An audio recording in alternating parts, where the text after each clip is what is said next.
This is now the dawn of October 2018, early October. I'm talking about an issue that for me has been on my mind for quite some time. I was partly delayed in making this video just due to illness, partly because we have so much on our plate. But I had the audio recording of a conversation between Isaac, Ask Yourself, and Sam Harris shared with me before it turned up on YouTube, before it turned up on the internet at large. So, I don't know, way back then, 2 weeks ago or something, I was already planning to make this video. And now, lo and behold, all this time has gone past with me having to remove snot from my head by means of a handkerchief. And I'm finally back at my desk recording videos. I just want to say, I think I ran a high score. I think I was at least 10 months without any illness whatsoever. I haven't been sick since I left China, but I'm neither immune nor immutable to worldly disease. So sooner or later, these things catch up with you. In my case, I'm glad to say it was later rather than sooner, but hey.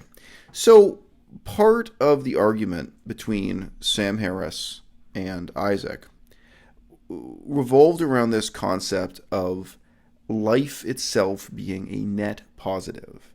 Now, in an earlier video that I think is fully 1 hour long, my girlfriend and I were both on the microphone simultaneously, and we both kind of riffed and reflected on the absurdity of this a little bit. I'm not going to repeat what I said there, and I'm also not going to repeat Isaac's argument on this, which is actually quite similar to what we recorded those things separately without knowing about what each other said, but he made some similar comments about the fundamental absurdity of applying this notion of a net positive to animals when we would never think in that way about human beings. But I want to actually take this video in a very different direction. I think that the hypothetical question of how we would write legislation on an issue often disciplines the discussion and debate in a very useful way, even when, or especially when, the legislation you're talking about writing is impossible and impracticable. So to give you an example, I used to be involved in Buddhism as a religion, Buddhist scholarship. I studied the languages and history and politics. I wrote essays about that stuff. But I also did meet and speak with Buddhist monks face to face. And it was quite peculiar, the contrast between the ethical issues Buddhist monks wanted to debate amongst themselves.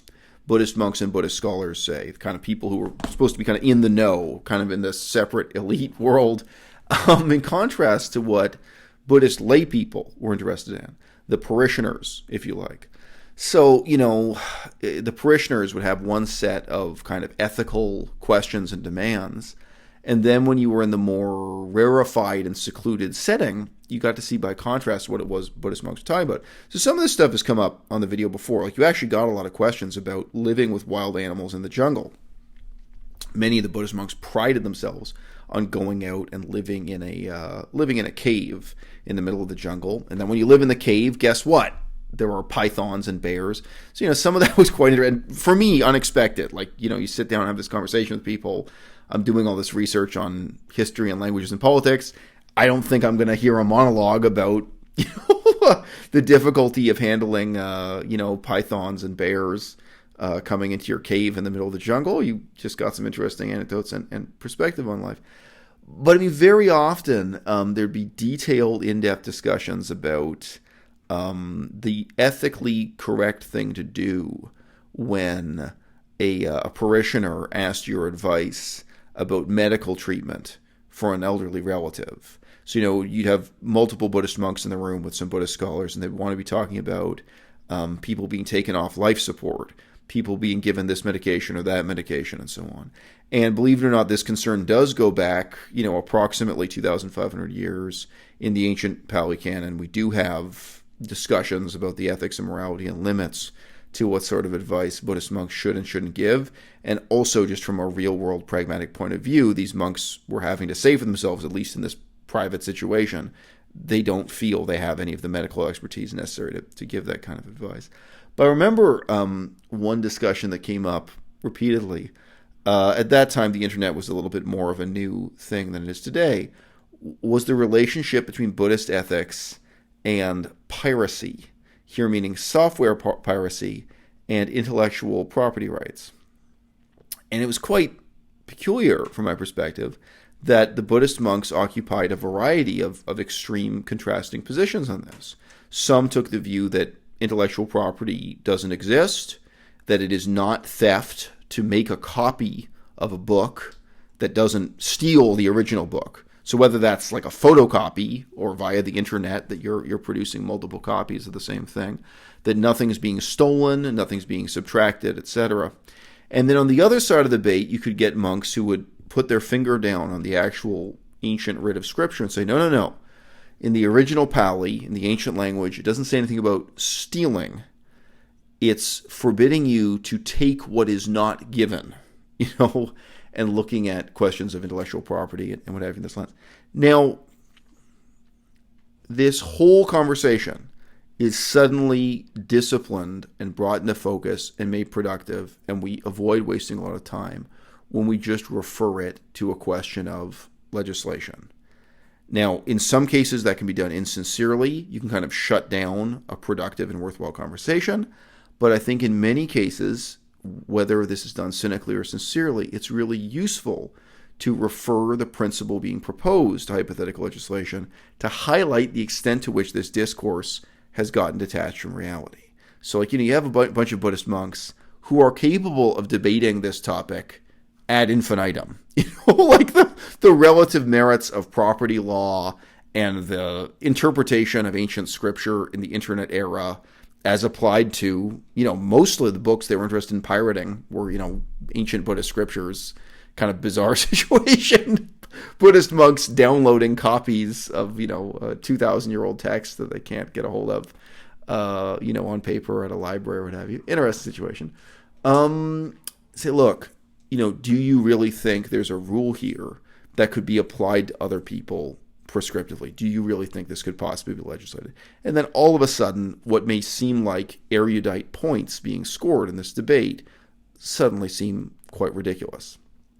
So in this same way, for some years now, Sam Harris, I don't know what to call him, practical philosopher Sam Harris, political philosopher Sam Harris, has been touting this notion of a net positive value being ascribed to the life of an animal. And his point is that he thinks it would be permissible to eat the flesh of an animal if their life was, in contrast to what he perceives as a net negative in the world's current system of factory farming, if this animal's life was instead a net positive. Now, again, Sam Harris, he is a devout Buddhist, despite his claims to being an atheist, and I've had other videos discussing that. You can read his work in print, in which he explains to you just what a devout Buddhist he is, and how he's willing to bend over backwards to make it seem as if different doctrines and magical notions in Buddhism are based in science or can be validated by science. So there's actually a little bit of overlap between these two examples I've chosen. A pig. Could we possibly say that the life of a pig is a net positive if the pig's life, entire life, is less than 12 months long? Can we possibly say that the life of a pig is a net positive if it's castrated? And I just note, most slaughterhouses, most factory farms now are not even doing surgical castration. You can look into the gruesome and painful method of castration that's used to be more economically efficient. If a pig is born, castrated, it has its largest teeth torn out of its skull with no anesthetic so that it can't grow these tusks, and then is killed after just a few months. It does vary from farm to farm. There are farms that kill pigs after only 4 months. There are pigs that kill the pigs after 6 months. You can look it up, the different methods and cycles. But as you'd imagine, part of the efficiency of factory farming is trying to get the cycle of raising these animals to be as few months as possible, because every month that the pig's alive, it's eating rather than being packaged as meat. Now, with just these few principles here, because to me, of course, this is a ridiculous notion, the idea of the net positive life of an animal on a farm.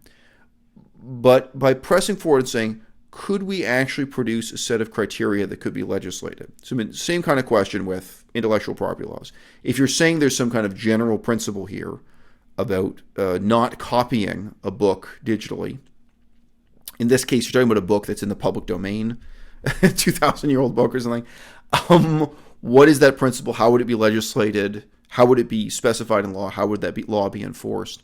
In just starting to think that through, all of a sudden, a lot of frankly pointless, counterproductive questions drop out of the debate.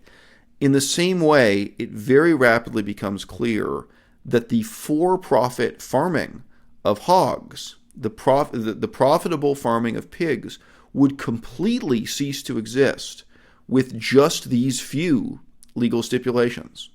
So if the pig had to live for, what's it going to be? Is it 1 year? Is it 2 years?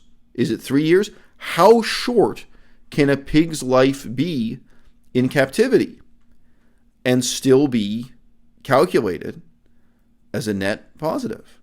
Now, I mean, there are other questions that are very obvious. What about artificial insemination versus the pig actually reproducing through selecting its mate, through having some natural behaviors, etc.?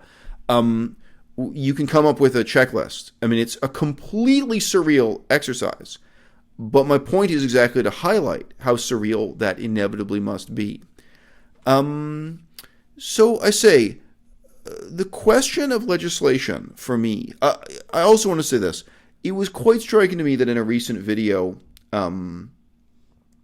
Isaac came out swinging. He started a video and he said quite passionately on camera that it was only a matter of time before the slaughter of animals for meat, the buying and selling of cow meat, etc., would be illegal. He felt it was inevitable, that it was just a matter of time before this type of morality was legislated.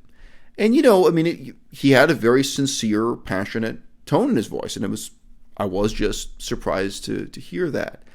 And I don't actually see the future of veganism as being, in terms of legislation, that straightforward or that black and white. The comparison I often like to make is to the abolition of cigarette smoking, nicotine, where almost nobody is talking about making cigarettes illegal, even though almost everyone agrees that we should. I mean, in a perfect world, would cigarettes be legal or illegal? In a perfect world, would anyone smoke tobacco? That's quite easy to answer. And now to turn to our imperfect world and say, well, how do you want to actually bring about the end of cigarette smoking? What kind of legislation and what kind of enforcement? Again, I think that does discipline the conversation. And, it seems that even the majority of people who devote their lives to politics, not just the majority in general, but even the majority of people who are really passionate about public health policy, almost nobody is considering the option of making cigarettes into an illicit drug like cocaine or heroin, where, the full force of the law is used to try to prevent people from using these things entirely. So in the same way, I generally emphasize that the transition we're going to make with meat and dairy is probably going to be primarily one of public education and a cultural transformation. But I do definitely see there being legal changes along the way that can facilitate that transition. We have many examples, even staying within the example of cigarette smoking. The labels on cigarettes telling you that this is not healthy, that nobody under the age of 18 should consume it, that this causes cancer, et cetera, public education campaigns. There's a consensus, and there's a very overt political conspiracy to try to nudge the public step by step into being a public of universal non-smokers. But there's also a broad consensus that this should be done with as little outright coercion as possible, although we all know what kind of coercion actually exists. For example, there are many jobs where you cannot smoke on the job. You have to go outside to smoke, or you have to quit smoking in order to keep your job, etc. So there are some coercive elements to it, to be sure. But anyway, that really brought this into a kind of sharp focus in my mind, hearing Isaac make that comment. Because when I look at an example like Isaac's debate with Sam Harris, I think the significance of raising legislation is first and foremost to disambiguate the ethical arguments we're engaged in. And say, no. this isn't just about the parlor room. This isn't just about standing in front of a chalkboard, or this isn't just about standing in the drawing room of a Buddhist monastery, a somewhat peculiar setting I'm familiar with, and talking about these ideas as somehow having validity in and of themselves. Let's talk about real world consequences, and let's let at least the thought of those real world consequences guide and discipline the decisions we're making now. The fact is, I feel this isn't a problem we can solve simply by, vegans taking over the government and making meat illegal. And in talking through what's possible and impossible in terms of legislation, I think it leads to a more disciplined and refined and focused discussion of what's possible and what we ought to do right now in that framework. And in exactly the same way, it's not really that I'm all that interested in. It's not that I'm all that interested in treating as valid Sam Harris's notion of the net positive life of the animal on the farm. But in a sense, one way to direct the conversation back to what it is we do want to do, the positive difference we can make, which most obviously includes personally living by a vegan diet, adopting a vegan discipline, is exactly to say, well, okay, if you sincerely believe this, if you really believe in this criterion of drawing a line between a net positive and a net negative life, which, ultimately must be a completely subjective and cultural claim, just like, we draw a line for when is the age of consent. Well, in some countries it's 16, in some countries it's 18. At what age can somebody drive a car? At what age can somebody own a rifle? Some of these lines, we all know, they're arbitrary, and yet, if we're going to discuss them seriously, there's a pretty limited range of options for where this line is going to be drawn. If you really believe that this is a line that is there to be drawn, at what age can you possibly say, this pig has lived a good life? This pig in its steel cage underneath a shed without seeing the sky, this pig, having never reproduced, having never been a part of a normal social structure for its species, having never been a part of a pack, having never explored a forest, having never lived as a wild animal, having never exhibited any of its natural behaviors or traits as a feral pig would, as a wild pig would, this pig living in confinement, eating out of a trough, never foraging, never exploring, this pig, after how many months, after how many years could its existence possibly be calculated as a net positive to justify your decision to kill it, drink its blood, eat its flesh, to nourish yourself? I mean, it is an absolutely surreal proposition. But I think someone supporting that position, I don't know how many people Sam Harris represents with this philosophy of his, I think they're only really forced to think through how surreal it would be when we invite them to disambiguate and clarify their position. What exactly would you legislate? Net positive may sound viable in the abstract. Let's bring it down. Let's make it concrete in particular. Let's talk about what the law would be, hypothetically, that you'd enforce for these farmers. And then right away, I think that's going to discipline the debate and direct our conversation towards the difference that we can make. And as you guys have heard me say again and again here, that's ultimately why veganism is so important to me.